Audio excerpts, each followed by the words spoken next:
Hello दोस्तों, हर बार की तरह एक बार फिर से मैं एफजी के किए गए बेसलेस एलिगेशंस को एक्सपोज करने के लिए दोबारा एक वीडियो लेकर के आया हूं। आज मेरे पास मोटोवर्ल्ड टाइप के नाम वाले एक यूट्यूब चैनल की तरफ से एक और वीडियो के कॉन्स के क्लैरिफिकेशंस है। इन्होंने चलाया यामा एफजीएस का नया वेरिएंट विंटेज एडिशन और बताया यामा एफजीएस में और एफजी में कौन कौन सी प्रॉब्लम्स इनको फेस होती है। कुछ ऐसी प्रॉब्लम भी इन्होंने कह दी जो कि एक रियल ओनर होने के नाते कोई भी इंसान ना कह पाता, जो एक्सपीरियंस करता है इस बाइक का वो कभी ना बोल पाता। फिर भी ये यामा एफजी V2 के ओनर होने के बावजूद बार बार हाईलाइट कर देते हैं ऐसी कॉन्स जो एग्जिस्ट नहीं करते यामा एफजी बाइक में।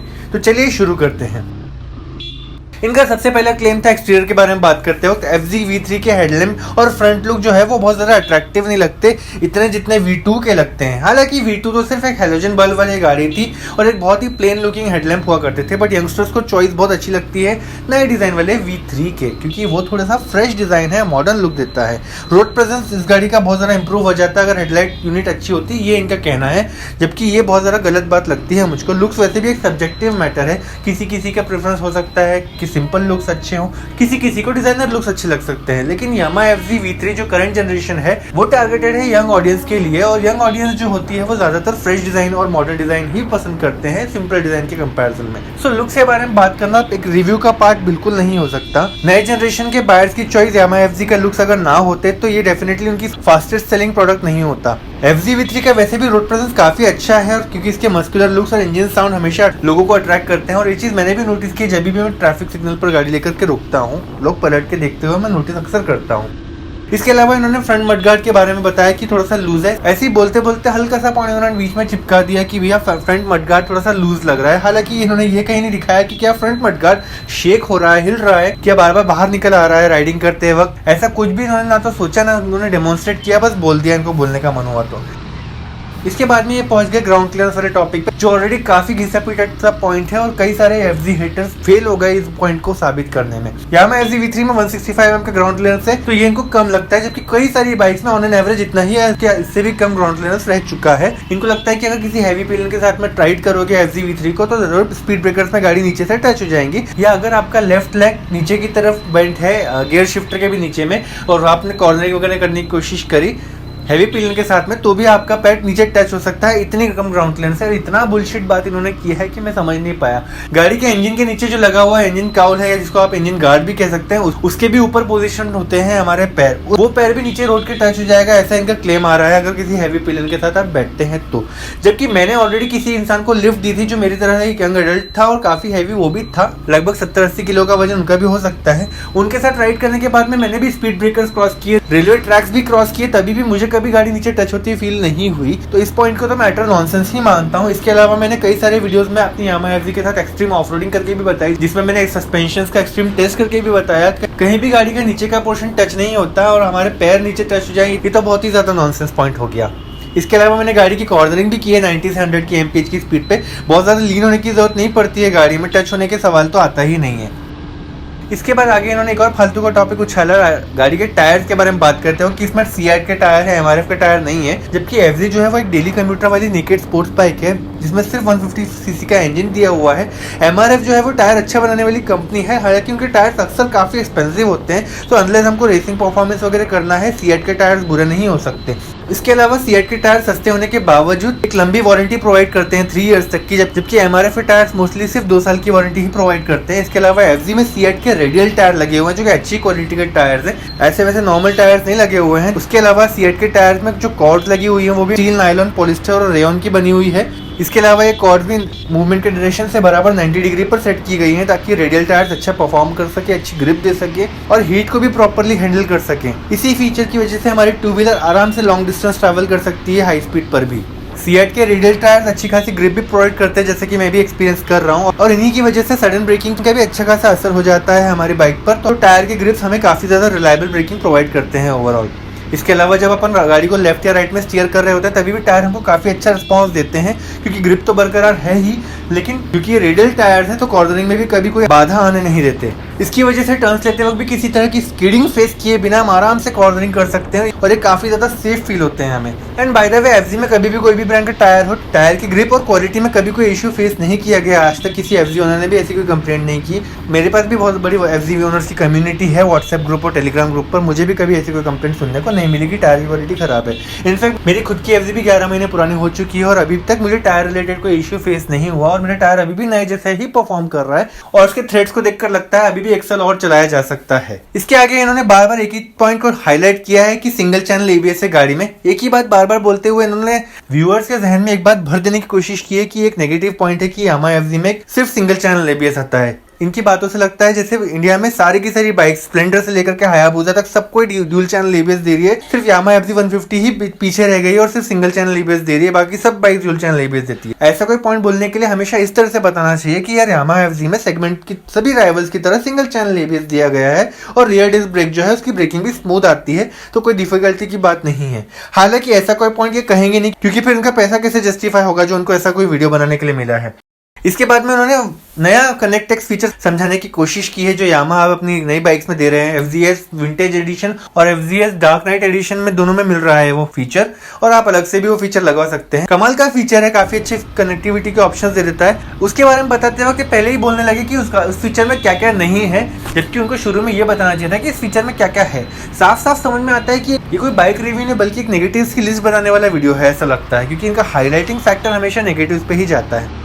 आगे इन्होंने कहा कि ये फीचर कुछ भी नहीं है और ये बोलने के बाद में कि ये कुछ भी नहीं है इन्होंने 6 फीचर बता दिए। खुद ही बोल रहे हैं कुछ नहीं है और फिर 6 फीचर बता देते हैं, अपनी बात पे खुद अड़े नहीं रह पाते हैं। बेसिकली अपने रिव्यू में बस इनडायरेक्टली या डायरेक्टली कोशिश करते हैं कि देखने वालों पे नेगेटिव इंप्रेशन चला जाए हर एक फीचर के बारे में। ऐसा लगता है कि ये इंसान एफजी के वीडियो बनाता है इसीलिए है ताकि लोग परचेज ना करें, ना कि इसलिए कि लोग जो परचेज करना चाहते हैं वो कुछ नॉलेज ले लें और गाड़ी परचेज करने के बारे में माइंडसेट बना सके। ऐसा कोई इंटेंशन इनका नहीं रहता। इतना ही नहीं, ये तो यामाहा एफजी विंटेज एडिशन का रिव्यू कर रहे हैं और फिर भी फुल लुक्स दिखाए ही नहीं गाड़ी के, बस पन्नी चढ़ी हुई सीट लेकर के आ गए और शोरूम की गाड़ी थी तो शोरूम वालों ने शायद इनको खोलना नहीं अलाउ किया। अगर ऐसा कुछ रेस्ट्रिक्शन इनको था तो एक अच्छी पिक्चर भी दिखा सकते थे विंटेज एडिशन की जो कंपनी ने अपने ऑफिशियल इंस्टाग्राम पेज पर दी हुई है, ताकि इनके व्यूअर्स जो ऑलरेडी यामाहा को फॉलो नहीं कर रहे वो तो भी देख पाते कि गाड़ी दिखती कैसी है। बट ऐसा कुछ काम ये करेंगे नहीं क्योंकि इनका रिव्यू फोकस नहीं है बायर्स के ऊपर, इनका रिव्यू सिर्फ हेटर्स पे फोकस है और उन लोगों पर फोकस है जो गलती से सोच रहे होंगे कि यामाहा एफजी ले लेते हैं। उनका माइंडसेट इनको बस चेंज करना है क्योंकि इनको लोगों को बाइक परचेस करने से रोकना है। फाइनली इनका फेवरेट बिजनेस टॉपिक आया जो कि है पावर आउटपुट। हर बार ये एफजी के रिव्यू में एक ही बात बोलते हैं कि हाई एंड परफॉर्मेंस की कमी है इस बाइक में। रिपीटेडली एक बात इन्होंने शुरू से लेकर आखिर तक कई पोर्शंस में कही।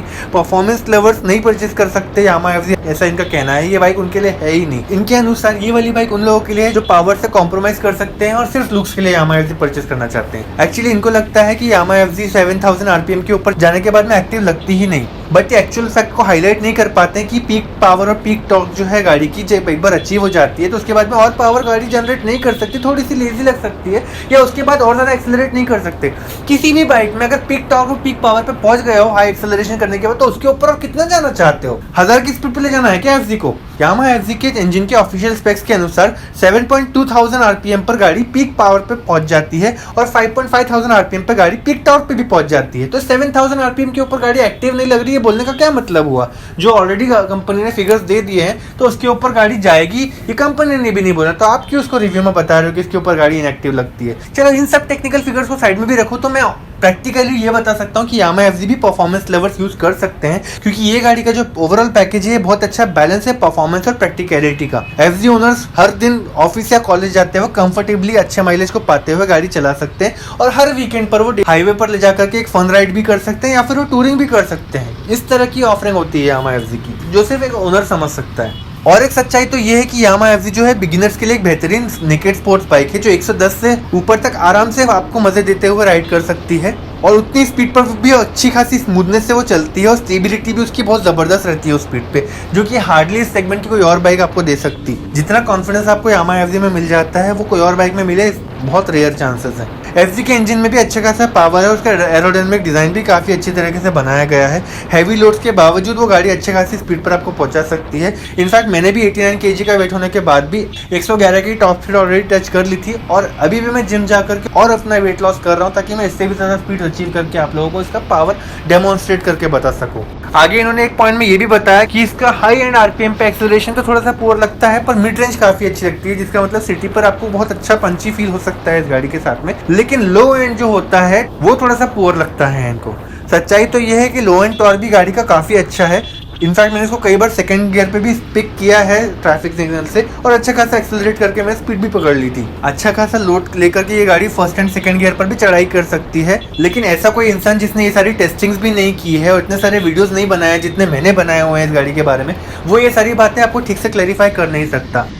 इसके बाद में ये ब्रेकिंग पर पहुंच गई। अक्सर यामा एफजी के कॉन्स में सभी वीडियोस में ब्रेकिंग के बारे में बातें होती हैं। लगता है सभी लोगों का फेवरेट टॉपिक है कि इस पॉइंट को टारगेट किया जाए। इनका कहना है कि रियर ब्रेकिंग पहले काफी पुअर लगती थी और अभी थोड़ी सी इंप्रूव हुई है। बार बार इन्होंने इस पॉइंट पर जोर दिया है कि ये थोड़ा सा ही इंप्रूव हुआ है, बट सच्चाई तो ये है कि यामा एफजी का रियर ब्रेक काफी अच्छा है और एबीएस जैसा ही वर्क करता है। बहुत ही जेंटली आपको गाड़ी को स्लो डाउन करने में हेल्प करेगा अगर आप हाई स्पीड पर चल रहे हो, और अगर सिटी में आप हो नॉर्मल स्पीड पर 40-50 पर भी चल रहे हो तो आपको बहुत अच्छे से पैनिक ब्रेकिंग करने के बाद तुरंत गाड़ी स्टॉप करके भी दे सकता है, ब्रेक बाइट भी दे सकता है। ये तो बेसिकली ये rear brake dual purpose fulfil करता है, और ये वाली बात भी सिर्फ ओनर समझ सकते हैं, ना कि ऐसा इंसान जो थोड़े ही किलोमीटर गाड़ी चलाने के बाद में उसका रिव्यू देने निकल आता है। कई बार मेरे साथ ऐसा हुआ है कि सडनली मेरे सामने कोई आ गया रास्ते पर, मुझे अचानक से कोई ब्रेक लगाना पड़ा, लेकिन मुझे ऐसा फील हुआ था मन में कि यार आज तो मैं गया। बट सच्चाई ये थी कि यामा एफजी वहाँ पर भी काफी कॉन्फिडेंट और स्टेबल थी, और मैंने जैसे ही ब्रेक लगाता हूँ एफर्टलेसली और बहुत ही प्यार से गाड़ी स्लो भी हो जाती है, स्टॉप भी हो जाती है जैसा मैं चाहता हूँ, और ऐसा फील ही नहीं होता कि कोई एक्सीडेंट होने वाला था। मैं ही ओवर रिएक्ट करके ऐसा फील होता है, और ये एक चीज़ है जो मुझे बहुत ज़्यादा इंप्रेस कर देती है अक्सर ऐसी किसी पैनिक सिचुएशन में। Just wow. इसके बाद में गियर बॉक्स पर आकर बोलते हैं कि गियर बॉक्स इंप्रूव करना चाहिए कंपनी को, गियर शिफ्टिंग काफी हार्ड लगती है। जब मैं नया था यामा एफजी में तो मुझे भी ऐसा लगता था कि 150 सीसी सेगमेंट में सबसे ज्यादा हार्ड गियर शिफ्टिंग शायद यामा एफजी की ही है और आरटीआर की स्मूथ शिफ्टिंग लगती है। बट रियलिटी है कि गियर शिफ्टिंग फील देने वाला है यामा एफजी का, और सही स्पीड पर सही गियर लगाया जाए तो आप बहुत ज्यादा स्मूथली शिफ्टिंग कर सकते हो।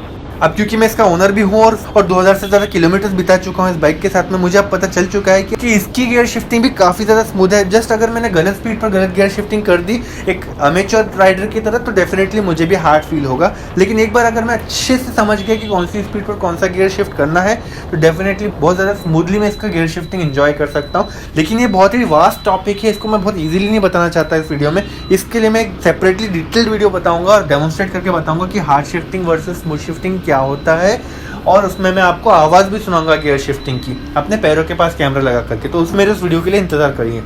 इनका अगला पॉइंट था कि रियर सस्पेंशन काफी ज्यादा स्टिफ है। अगर राइडर अकेले गाड़ी चला रहा है तो उसको जर्क्स भी फील होंगे और वो काफी बार उछलता रहेगा अगर बम्पी रास्ता आया तो। रियलिटी तो ये है कि 98% टाइम मैं अकेला ही चलाता हूँ, मुझे कभी जर्क्स फील नहीं होते। इनफैक्ट सस्पेंशन का एक्सट्रीम टेस्ट भी मैंने करके बताया था extreme suspension with off-roading video में, और उसमें मैंने डेमोन्स्ट्रेट करके भी बताया था कि ये 7 स्टेप एडजस्टेबल सस्पेंशन मेरे तीनों वीडियोज में कितना अच्छे से वर्क कर रहा था और कितना बढ़िया कंफर्ट मुझे प्रोवाइड किया था। तो लोन राइडर को अगर कंफर्ट नहीं मिल रहा तो एग्जैक्टली किसको मिल रहा है ये समझाना इस इंसान के बस की बात तो डेफिनेटली नहीं है। आखिर में मैंने कमेंट सेक्शन चेक किया इसके वीडियो के तो पता चला कि ये उन लोगों के कमेंट्स को लाइक्स और हार्ट देता है जिन लोगों ने उसकी तारीफ की है, उसकी वीडियो की तारीफ करी। शायद वो फेक कमेंट्स हैं या कुछ पता नहीं, बट जब इनकी कोई तारीफ करता है तो डेफिनेटली लाइक देता है, हार्ट भी देता है। लेकिन अगर कोई इंसान एफजी के बारे में कुछ अच्छा सवाल पूछ रहा है तो डेफिनेटली ये रिप्लाई भी नहीं करता, हार्ट भी नहीं देता, लाइक भी नहीं देता।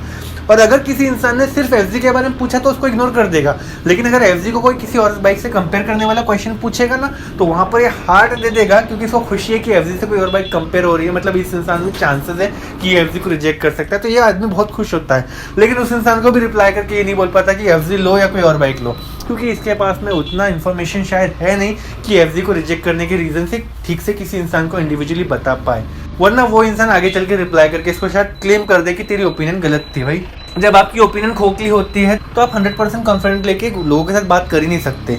हमारी बात और है, हम यामा एफजी लेकर के घूम रहे हैं, हम प्रैक्टिकल वर्ल्ड में जीते हैं, रियल लाइफ के एग्जांपल्स दिखाते हैं लोगों को। भले ही कितनी भी स्टाइलिंग देकर के कितने भी परफॉर्मेंस को मैं एंजॉय कर लूं, पर एंड में मैं रहता हूं एक फैमिली के साथ ही, मुझे भी सब्जी भाजी लानी पड़ती है, गाड़ी के टैंक पर या हैंडल पर बैग रखने पड़ते हैं, अपनी जिम्मेदारी समझनी पड़ती है, खर्चा संभाल के करना पड़ता है, माइलेज का अच्छा ध्यान रखना पड़ता है, गाड़ी को वेल मेंटेन रखना पड़ता है, इश्यूज आने नहीं देना पड़ता है, कोई पार्ट टूटने नहीं देना पड़ता है। हाई एंड आरपीएम पर गाड़ी को बार बार एक्सेलरेट करके मैं अपने आप को खतरे में नहीं डाल सकता हूँ। इस तरह की मेरी प्रैक्टिकल सोच की वजह से ही मैं इतना दूर तक आ पाया हूँ यामा एफजी को लेकर के, और इसी वजह से मेरे पास एक इतनी बड़ी कम्युनिटी है, क्योंकि मैं रियल लाइफ के वर्ड्स यूज करके ही सही बातें बताने की कोशिश करता हूँ। आई होप मेरे सारे यामा एफजी सपोर्टर्स एंड फैंस और साथ साथ मेरे सभी सब्सक्राइबर्स जो मुझ पर भरोसा करते हैं उन्हें मेरी ओपिनियन आज भी पसंद आई हो। मेरे इस वीडियो में दी हुई मेरे सारे के सारे क्लैरिफिकेशंस आपको पसंद आए हों और सही भी लगे हों। इसी तरह से अपना सपोर्ट मेरे साथ बनाए रखें ताकि मैं और ज़्यादा एक्सपोज करता रह सकूँ उन लोगों को जो यामा एफजी को अननेसेसरीली बेसलेस एलिगेशंस लगा करके बदनाम करने की कोशिश करते हैं। आगे मैं और भी ज़्यादा यामा एफजी के सपोर्ट में वीडियोस बनाऊंगा, पर मैं दूसरी बाइक के रिव्यूज भी देने वाला हूं, तो डोंट वरी अगर आप बोर हो रहे हो यामा एफजी के वीडियोस से, दूसरे वीडियोस भी आपको जरूर देखने को मिलेंगे, जैसे कि TVS Apache RTR 204V, Honda hornet 180cc, Bajaj Dominar 400 और भी कई सारी बाइक्स। तो मेरे आने वाले वीडियोस के लिए मेरे साथ जुड़े रहें, चैनल को सब्सक्राइब करें और बेल आइकन जरूर दबाएं ताकि आपको मेरे आने वाले वीडियोस की नोटिफिकेशन भी मिलती रहे। और इस वीडियो को लाइक करना और कमेंट करके अपनी ओपिनियन बताना ना भूलें। And until next video, good bye and ride safe.